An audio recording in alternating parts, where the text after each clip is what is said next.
Hello everyone and welcome back to the e-learning space of MGM Higher Secondary School, Bokaro. This is the second video for Class 8 English Main Course Book, Unit 7, Section A. As discussed in the previous video, Section A of Unit 7 is a poem titled Take Time.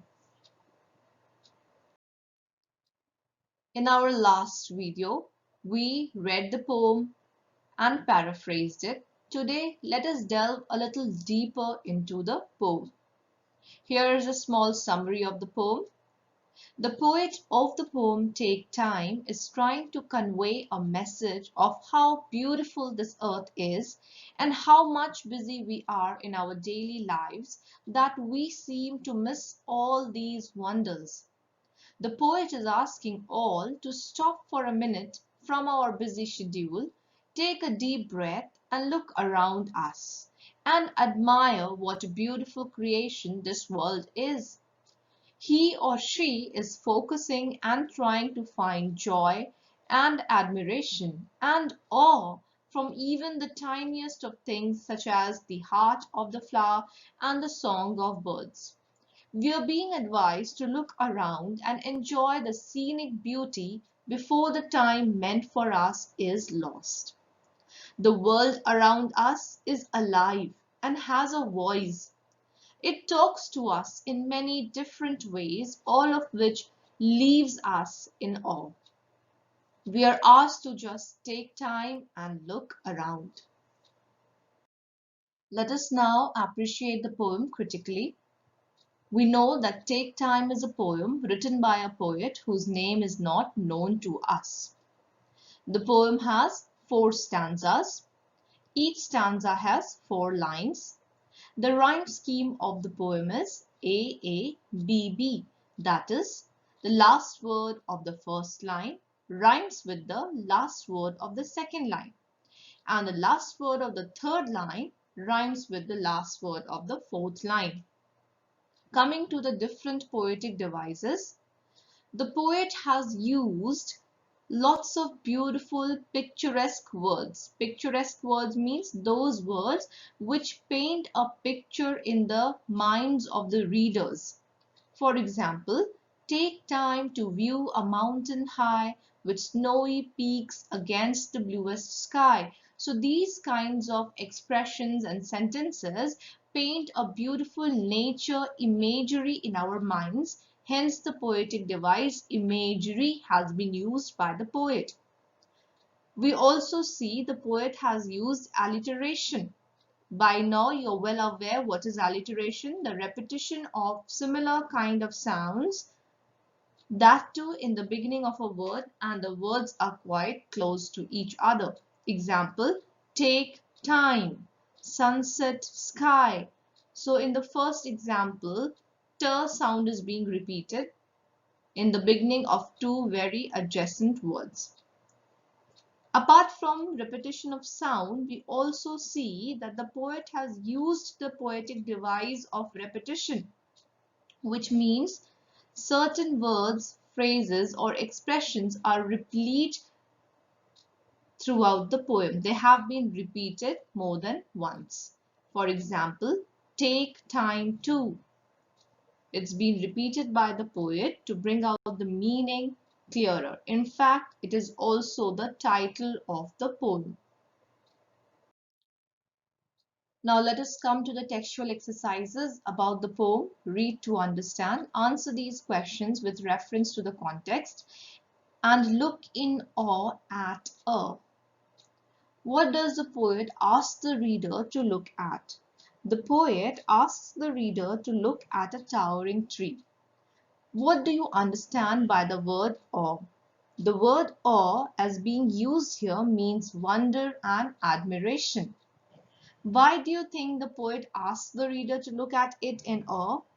The poet asks the reader to look at a towering tree in awe, to appreciate the beauty and wonders offered by nature everywhere around us, which we do not have time to see due to our busy lives.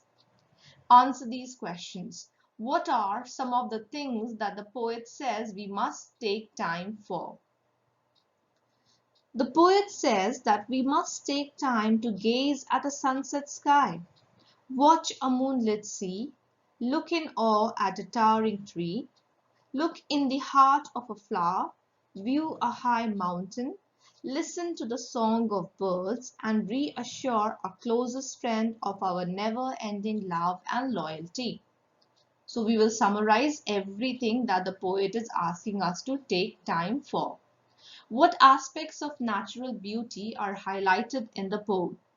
The various aspects of natural beauty that are highlighted in the poem are the sunset sky with blazing colors that dazzle the eye, and watch the sea in the moonlight. The poet tells us to take time out to admire the heart of a flower which is adorned by water droplets that look like diamonds from a gentle rain. The reader is asked to see the majestic towering tree which leaves one with a sense of wonder and awe or admiration. What are some of the contrasts shown in the poem? Contrast means comparisons. Some of the contrasts shown in the poem are as follows. Sunset sky, which is comparatively dull, is contrasted with blazing colors that dazzle the eye.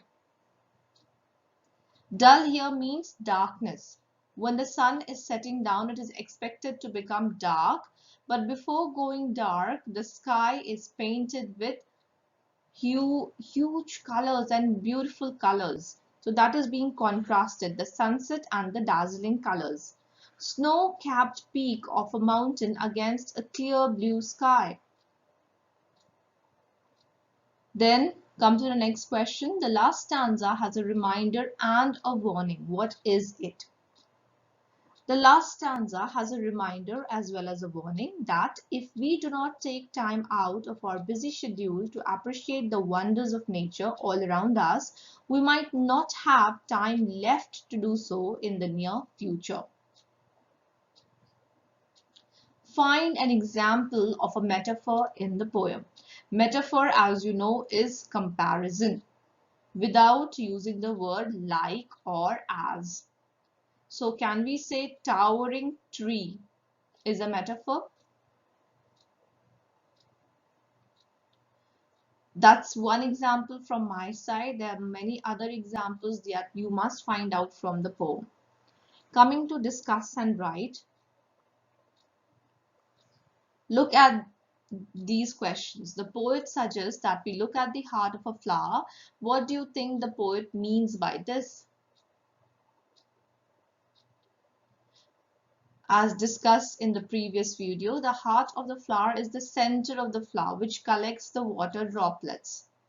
How will making time for a think or thinking deeply about such things as mentioned in the poem help us to develop humility, appreciation and respect? Yes, when we take out time from our busy schedule and we look around nature, nature is a great teacher as well as like a benevolent mother. So she teaches us a lot of things, you know. The tree is towering, but it does not have any pride. It is teaching us humility. When we look around the beautiful sunset or the moonlit sky, we develop an appreciation for the beauty of nature and respect because all these things exist selflessly. They all exist for our needs and purposes. They will never, a tree never says that these fruits belong to me, so it is mine. No, it gives willingly and it gives to all. So these are the qualities, only some few qualities mentioned that we can learn from nature. Read to appreciate. Look at these lines from the poem. Take time to view a mountain high with snowy peak against the bluest sky. In these lines, the poet uses language that creates a clear picture in the mind of the reader of a high snow-capped mountain with a blue sky in the background. This is referred to as imagery, as we had just discussed in the previous slide. In other words, imagery refers to the use of vivid language by the writer or speaker that produces pictures in the minds of the readers or listeners. Now this is one example that I have given you for imagery. You will find 4 more such examples from the poem and we shall discuss it in our online classes. Here are the assignments that you will be doing from this lesson. Read the poem on your own and learn it. Mark the tough words, learn the word meanings. Complete all the textual exercises as discussed in the textbook itself. And do exercises A and B, which is given on page number 138 in your English copies. And based on your understanding of the lesson, give a pictorial representation of the poem and color it.